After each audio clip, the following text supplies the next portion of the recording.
نشو centre voice میں اپنے تمام سننے والے دوستوں کو السلام علیکم۔ شہر کے ایک پرسکون محلے میں ایک چھوٹا سا گھر تھا جہاں نیہا نام کی ایک لڑکی رہتی تھی۔ نیہا کے پاس اپنی ماں کی یادوں کے سوا کچھ نہ تھا، کیونکہ وہ بچپن میں ہی یتیم ہو گئی۔ اس کی والدہ دنیا سے رخصت ہو چکی تھیں۔ والد کے بعد نیہا کی زندگی میں سب سے بڑی آزمائش آئی، وہ اس کی سوتیلی ماں فردوس کی شکل میں۔ فردوس ایک ظالم اور خود غرض عورت تھی جو نیہا کو کبھی بھی آرام اور سکھ چین نہیں کرنے دیتی تھی۔ نیہا پر بہت زیادہ ظلم و جبر کرتی، اسے مارتی، نیہا سے ہر بڑے سے بڑا کام کرواتی، کبھی کپڑے دھونے، کبھی صفائی کروانے، اور سب سے بڑی سختی نیہا کے لیے یہ تھی کہ نیہا کو پورے گاؤں کے کپڑے سلائی کرنے پر اس کی ماں مجبور کرتی، اور جو سلائی کی اجرت اسے ملتی وہ اس کی ظالم ماں اس سے بٹور لیتی۔ اس کی سوتیلی ماں کا ناپسندیدہ اور سخت رویہ نیہا کے دل پر ہر وقت چھایا رہتا، لیکن نیہا کا دل کبھی بھی مایوس نہیں ہوا۔ اس کے دل میں ایک چھوٹا سا امید کا چراغ ہمیشہ روشن رہتا، محنت اور صبر کا چراغ۔ نیہا گھر کے کاموں کے ساتھ ساتھ صبح سے شام تک سارے گاؤں کے کپڑے سلائی کرتی، چھوٹے سے چھوٹا کام اور بڑے سے بڑا کام بھی وہ کرتی، لیکن وہ کبھی بھی شکایت نہیں کرتی تھی۔ وہ جانتی تھی کہ صبر اور محنت ہی زندگی کا سب سے بڑا ہتھیار ہے۔ لوگ اسے اکثر کہتے کہ یہ لڑکی بڑی صابر ہے، مگر اس کی محنت کہاں تک پہنچے گی؟ لیکن نیہا کی آنکھوں میں ایک روشنی تھی جو ہر ظلم کو مات دے رہی تھی۔ ایک دن فردوس نے نیہا کے لیے تقریب کے کپڑے سینے کا کہا۔ ایک گاؤں میں شادی تھی اور شادی کے سارے کپڑے اس نے لا کر نیہا کو دیے اور کہا کہ اگر یہ کپڑے وقت پر تیار نہ ہوئے تو تمہیں مار کر گھر سے نکال دوں گی۔ نیہا نے خاموشی سے کام شروع کیا۔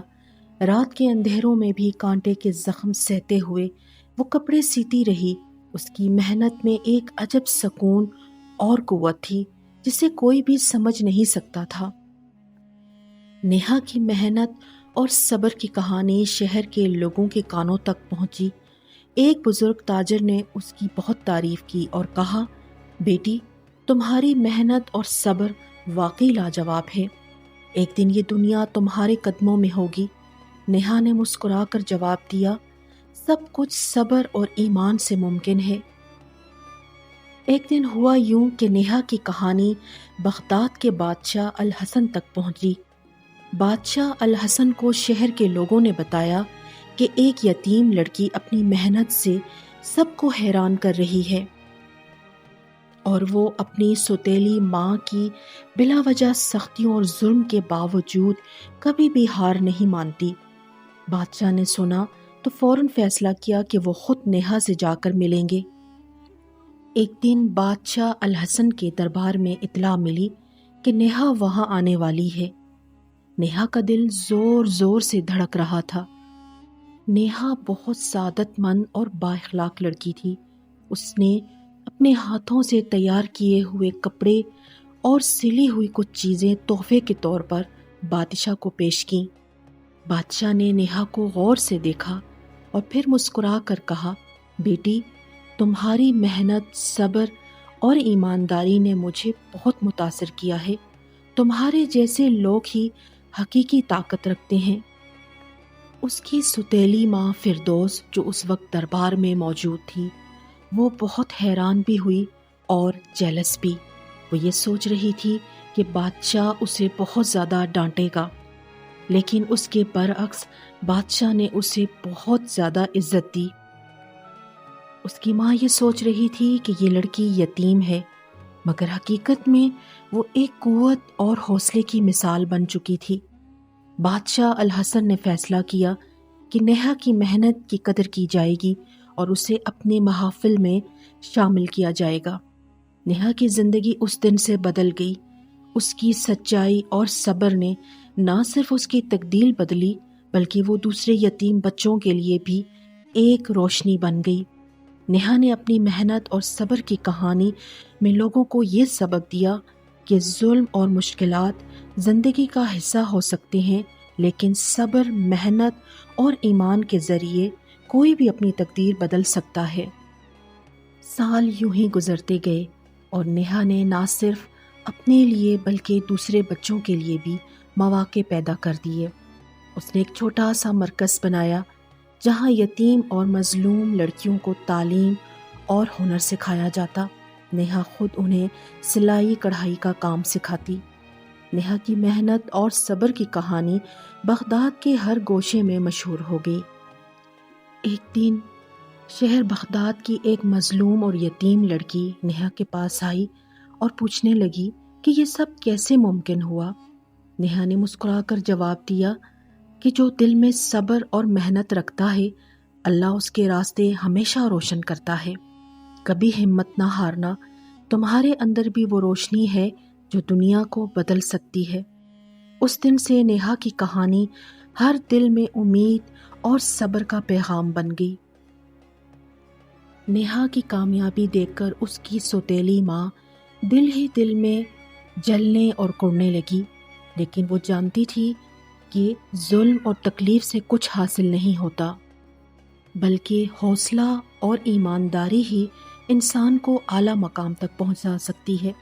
نیہا کی زندگی یہ ثابت کرتی تھی کہ یتیم ہونا کوئی کمی یا کمزوری نہیں، بلکہ یہ طاقت اور صبر کا امتحان ہے، اور جو شخص صبر، محنت اور ایمان کے ساتھ اپنی راہ پر چلتا ہے، وہ ایک نہ ایک دن صرف اپنی تقدیر بدلتا ہے بلکہ دوسروں کے لیے بھی ایک روشنی بن جاتا ہے۔ نیہا کی کامیابی کے چرچے بادشاہ الحسن تک پہنچتے رہتے تھے۔ انہوں نے دوبارہ اسے اپنے دربار میں طلب کیا۔ جب نیہا بغداد کے دربار پہنچی تو بادشاہ الحسن نے نہ صرف اس کی محنت کی تعریف کی بلکہ اسے ایک خاص کام سونپا۔ وہ خاص کام کیا تھا؟ وہ اپنی مہارت کے ذریعے شہر کے لیے خصوصی کپڑے اور فن پارے تیار کرنے کو کہہ رہے تھے۔ نیہا کے ہاتھ میں ایک حیرت انگیز ہنر تھا۔ وہ جس چیز کو بھی چھوتی اسے خوبصورتی اور دلکشی میں بدل دیتی۔ اس ہنر نے نہ صرف اس کے لیے عزت اور شناخت پیدا کی بلکہ یہ بھی کر دکھایا کہ ہنر انسان کو کبھی مرنے نہیں دیتا، چاہے حالات کتنے ہی سخت کیوں نہ ہو۔ نیہا نے دن رات کام کیا، اپنے ہر منصوبے میں صبر اور محنت کو شامل کیا۔ لوگ بغداد کے دور دراز علاقوں سے اس کے کام کو دیکھنے آتے۔ اس کا ہنر لوگوں کے دلوں میں ایک روشنی کی طرح پھیل گیا اور وہ ایک علامت بن گئی کہ حوصلہ اور ہنر انسان کو ہمیشہ زندہ رکھ سکتے ہیں، خواہ دنیا کتنی بھی ظالم کیوں نہ ہو۔ فردوس، جو نیہا کی سوتیلی ماں تھی، ابتدا میں اس کے بڑھتی ہوئی عزت اور شہرت کو برداشت نہ کر سکی۔ وہ دل ہی دل میں اس سے کینہ اور بغض رکھتی۔ وہ ہر موقع پر نیہا کی محنت کو کم تر دکھانے کی کوشش کرتی، لیکن نیہا کی صبر اور استقامت نے اسے ہر بار حیران کر دیا۔ فردوس نے دیکھا کہ وہ لڑکی جسے وہ ہمیشہ حقیر سمجھتی رہی، آج بادشاہ کے دربار میں سب کے سامنے ایک مثال بن گئی تھی۔ نیہا نے اپنے کام اور عزت کے ساتھ ساتھ یہ بھی سیکھا کہ ظلم ہمیشہ عارضی ہوتا ہے اور محنت و ہنر کی طاقت ہمیشہ باقی رہتی ہے۔ وہ اپنے دل میں ایک راز رکھتی ہے کہ جو بھی دکھ اسے پہنچایا گیا وہ اسے صبر اور قوت کا ذریعہ بنا دیا گیا۔ وقت کے ساتھ ساتھ فردوس کا رویہ بھی اس کے ساتھ بدلنے لگا۔ اس نے دیکھا کہ نیہا کے صبر، عزت اور ہنر کی وجہ سے لوگ اس کا احترام کر رہے تھے، اور وہ خود اسے اپنی حسد اور سخت دلی کی وجہ سے تنہا اور کمزور محسوس کرنے لگی۔ آخر کار فردوس نے نیہا کے سامنے اپنا سر جھکا دیا اور اسے کہا کہ نیہا، میں نے تمہیں ہمیشہ تکلیف دی اور تم نے صبر کے ساتھ ہر دکھ سہ کر اپنی راہ خود بنائی۔ میں تمہارے صبر اور عزت کی تعریف کرتی ہوں۔ نیہا نے عزت اور پیار سے اپنی سوتیلی ماں کا ہاتھ پکڑ کر اسے کہا کہ ماں، میں آپ کا شکر ادا کرتی ہوں کہ آپ کے ظلم اور جبر کی وجہ سے میں یہ کام سیکھ پائی اور یہ ہنر میرے ہاتھ لگا۔ اگر آپ مجھے کام کرنے پر مجبور نہ کرتی تو میں کبھی بھی یہ ہنر نہ سیکھ پاتی۔ بادشاہ الحسن نے بھی نیہا کے کام اور اس کے صبر کی تعریف کی اور شہر کے ہر بچے اور ہر یتیم کو یہ سبق دینے کا فیصلہ کیا کہ ظلم اور مشکلات کے باوجود محنت اور ہنر انسان کو ہمیشہ زندہ رکھتے ہیں۔ نیہا نے اپنے کام میں اتنی ترقی کر لی کہ آس پاس کی دوسری جگہوں کے لوگ بھی اس کا کام آ کر خریدنے لگے اور اچھے قیمت پر اس کا کام بک جاتا۔ اس نے شہر میں ایک چھوٹا سا مرکز قائم کیا جہاں یتیم لڑکیاں اپنے ہنر اور محنت کے ذریعے اپنی زندگی کو بدل سکتیں۔ آخرکار نیہا کی محنت، صبر اور ہنر نے نہ صرف اس کی تقدیر بدل دی بلکہ فردوس سمیت ہر شخص کو یہ سبق دیا کہ حوصلہ، صبر اور ہنر کی طاقت انسان کی روشنی کو کبھی مدھم نہیں کرتی، اور وہ لڑکی جو کبھی یتیم تھی آج بغداد کی سب سے مشہور اور محترم ہنرمند عورت بن گئی تھی۔ اس یتیم لڑکی کی زندگی نے سب کو یہ سبق دیا کہ کبھی کبھی ظلم بھی انسان کو اس کے اصل ہنر تک پہنچا دیتا ہے۔ اس کی سوتیلی ماں نے سختی اور جبر سے اسے سلائی سکھائی، مگر اسی ظاہری ظلم نے اس کے اندر ایک بے مثال ہنرمندی جگا دی۔ اگر وہ یہ فن نہ سیکھتی تو آج اس کا نام اتنا بلند نہ ہوتا۔ اس نے صبر، استقامت اور سچائی کے ساتھ اپنے ہنر کو جاری رکھا، حتیٰ کہ وہی ہنر اس کی پہچان بن گیا۔ اس کی سلائی کے دھاگے نہ صرف کپڑوں بلکہ دلوں کو بھی جوڑنے لگے، اور وہ ثابت کر گئی کہ محنت اور ہنر کا راستہ کبھی ناکامی کی طرف نہیں جاتا۔